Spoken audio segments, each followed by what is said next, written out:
A few years ago, I made a video about a Rubik's Cube I bought from Target, this Rubik's brand right here, where Rubik's was starting to switch to a somewhat Speedcube inspired piece design for its normal 3x3. Now today, we have yet another Rubik's Cube from Target again, but this time an actual usable magnetic Speedcube.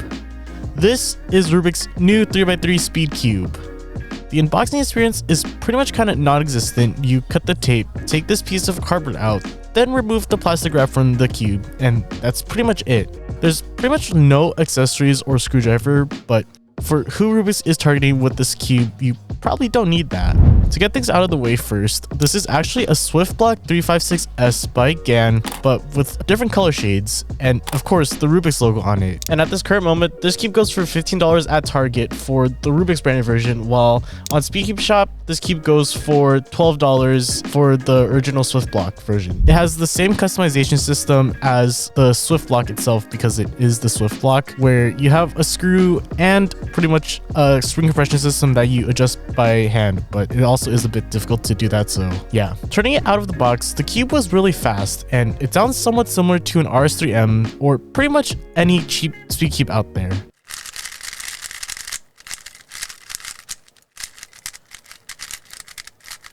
It also is really blocky and is dry out of the box, so you may want to add some lube to get rid of that dry feel and also slow it down a little bit. It also has a frosted outer finish on the cube, which might not be the best for everyone, but it doesn't really look too bad, and you can also polish it up if you want to by doing a bunch of solves.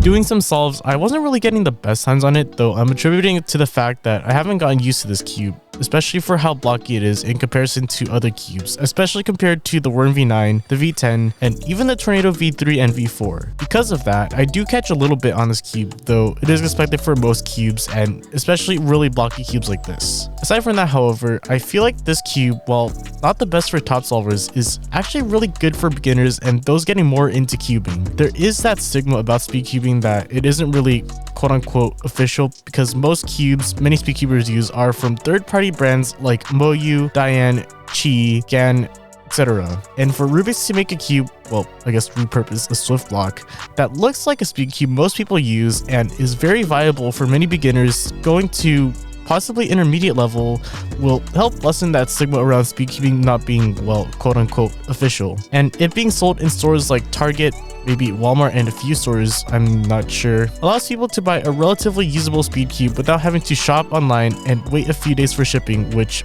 will make Speedcubing more accessible to people. There are also more cheaper cubes that do perform better than this, and you can get cubes like those on speedcubeshop.com and use code J to get 5% off your order. But if you're starting out, I don't think the Rubik's Speedcube is that bad of an idea to get if you want something that is readily available in a physical store near you.